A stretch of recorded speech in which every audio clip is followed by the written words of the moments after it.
Bakit sumulat si Jesus sa lupa?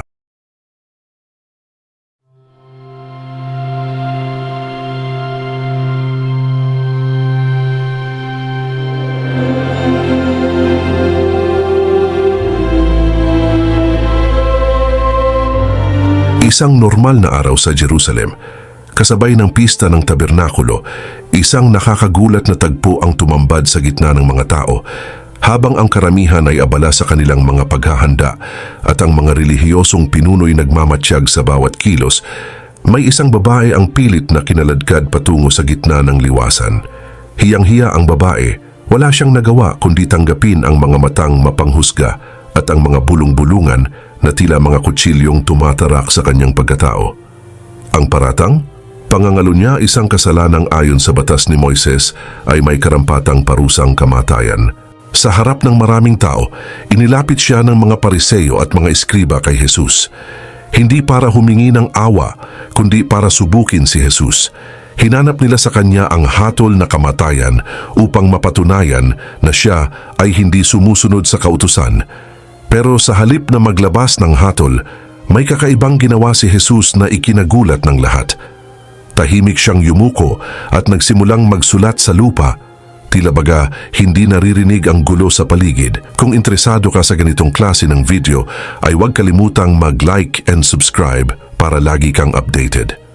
Tara, at ating alamin ang tunay na dahilan kung bakit sumulat si Jesus sa lupa. Bago natin lubusang tuklasin ang buong pangyayari, mahalagang balikan muna natin ang panahon at kalagayang pinangyarihan nito. Ang tagpong ito ay naganap sa Jerusalem noong unang siglo, isang lungsod na puno ng sigla, kultura at kasaysayan, ngunit sabay ring nilulukob ng tensyon sa politika at relihiyon. Ang mga Hudyo noon ay nasa ilalim ng kapangyarihan ng Imperyong Romano, isang pananakop na puno ng pang-aabuso, panggigipit at pananabik sa pagdating ng isang tagapagligtas. Sa ganitong kalagayan, ang batas ng mga Hudyo ay napakahalaga. Ito ang batayan ng kanilang pamumuhay mula sa pananamit, pagkain hanggang sa mga seremonyang panrelihiyon. Ang mga Pariseyo at mga eskriba ang itinuturing na tagapangalaga ng mga batas ni Moises. Sila ang nagbibigay ng interpretasyon at nagsisigurong nasusunod ang lahat ayon sa itinatakda ng batas. Ngunit sa paglipas ng panahon, naging matigas at literal ang kanilang pagsunod sa batas. Mas pinahahalagahan nila ang panlabas na anyo kaysa sa tunay na diwa ng kautusan, ang pag-ibig, ang awa at ang katarungan. At dito natin mas lubos na mauunawaan kung gaano kasensitibo at kahalaga ang eksenang iyon. Ang paghaharap ng isang makasalanang babae at ang anak ng Diyos sa harap ng batas at ng mata ng madla. Sa likod ng makulay at masayang selebrasyon ng pista ng tabernakulo, may isang larong politikal at relihiyoso ang palihim na isinasagawa. Ang pista ng tabernakulo o Sukot sa wikang Hebreo ay isa sa pinakamahalagang kapistahan sa kalendaryo ng pananampalatayang Hudyo. Sa loob ng 7 araw, ang mga pamilya ay nagtayo ng mga pansamantalang kubol na gawa sa mga sanga ng puno at dahon.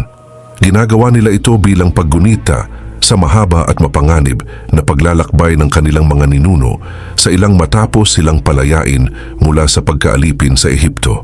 Ngunit higit pa sa kasayahan, ang pagdiriwang ay puno ng espiritual na kahulugan. Sa panahong iyon, may mga espesyal na seremonya at paghahandog na isinasagawa sa templo sa Jerusalem.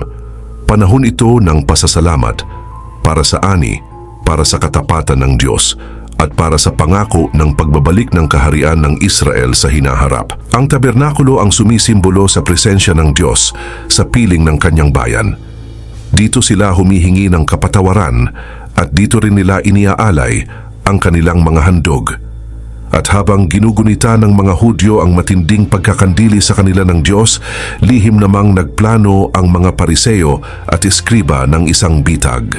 Alam nila ang reputasyon ni Jesus, isang guro na may pusong mahabagin at hindi natatakot hamunin ng maling interpretasyon ng batas. Kaya't dinakip nila ang isang babae na nahuling nangangaliwa at dinala sa harap ni Jesus sa gitna ng maraming tao. Ang layunin nila, Iharap si Jesus sa isang imposibleng sitwasyon. Kung sasang-ayon siya sa batas ni Moises na nagsasabing dapat batuhin ang babaeng ito, lalabas na wala siyang awa. Pero kung tututol siya sa batas, pwede siyang akusahan ng paglabag sa relihiyosong kautusan.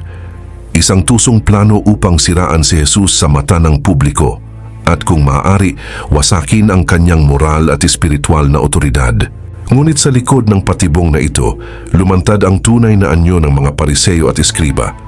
Mga taong marunong sa taktika pero kulang sa pangunawa sa tunay na aral ni Jesus na ang batas ay dapat laging may kasamang pag-ibig at pagpapatawad. Karaniwan, ang mga babaeng nahuhuling nakikiapid ay pinarurusahan ng walang awa, madalas sa pamamagitan ng publiko at marahas na pagbato hanggang sa mamatay. Pero sa halip na pumatol sa bitag, gumawa si Jesus ng kakaibang hakbang, hindi karaniwan pero puno ng lalim at kahulugan. Sa gitna ng katahimikan, yumuko si Jesus at nagsimulang magsulat sa lupa. Wala siyang sinabi ngunit sapat na ang kilos na iyon upang mapako ang atensyon ng lahat. Sa halip na direktang sagutin ang tanong ng mga Pariseo, ginamit niya ang katahimikan bilang sandata at sinabi niya ang mga salitang bumasag sa katahimikan, "Ang sinumang walang kasalanan sa inyo, ang siyang maunang bumato." Parang palasong tumagos sa puso ng bawat isa ang kanyang sinabi. Isa-isang napayuko ang mga Pariseo. Ang bawat batong hawak nila ay tila naging mas mabigat, hindi dahil sa timbang, kundi dahil sa bigat ng sarili nilang kasalanan. At si Jesus, na natiling nakatingin sa kanila, hindi na may galit, kundi may awa. Awa para sa mga taong bulag sa sariling kasalanan. Habag para sa isang lipunang mabilis magparusa, pero mabagal magpatawad. Sa sandaling iyon, inihayag ni Jesus hindi lamang ang tunay na diwa ng batas, kundi ang puso ng kanyang mensahe, pag-ibig, awa, at ang katotohanang ang lahat tayo ay nangangailangan ng kapatawaran. Sa gitna ng katahimikan na bumalot sa paligid, lumapit si Jesus sa babae. Ang kanyang mga hakbang ay banayad, puno ng kapayapaan at tila may dalang liwanag na sumisinag mula sa kanyang presensya. At sa isang tinig na malumanay ngunit matatag, sinabi niya, "Ni ako'y hindi rin hahatol sa iyo. Humayo ka at huwag ka nang magkasala." Ang kwento ng babaeng ito ay hindi hiwalay sa kabuuan ng ministeryo ni Jesus. Sa buong panahon ng kanyang pangangaral, itinuro niya ang kahalagahan ng pag-ibig at awa, madalas salungat sa mga paniniwala ng mga relihiyosong pinuno ng kanilang panahon. Hindi niya sinira ang batas, kundi ibinalik ito sa tunay nitong diwa, isang batas na may puso, isang kautusang hindi lamang sinusunod sa letra, kundi nauunawaan sa pamamagitan ng habag. Ang tagpong ito ay paalala rin sa atin. Anong uri ng katarungan ba ang ating isinasabuhay?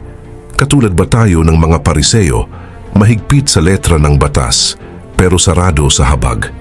O katulad ba tayo ni Jesus, na nagpapakita ng katarungan na nababalot ng awa at biyaya? Ang istorya ng babaeng ito at ni Jesus ay higit pa sa kasaysayan. Isa itong salamin kung sino tayo at kung sino ang Diyos. Isang paanyaya na suriin ang ating sariling puso. Tayo ba ay mapanghusga o tayo ba ay magiging daluyan ng biyaya? Sapagkat sa bawat alikabok na isinusulat ni Jesus, marahil ay pangalan natin ang kanyang inilalarawan. Hindi upang ipahiya tayo, kundi upang gisingin tayo, upang ipaalala sa atin na ang Diyos ay hindi lamang hukom, siya rin ay Ama. At sa kanyang mata walang kasalanan ng mas makapangyarihan kaysa kanyang habag. Naway nagustuhan mo ang video na tinalakay natin ngayon. Hanggang sa muli nating paglalakbay sa kasaysayan ng Biblia.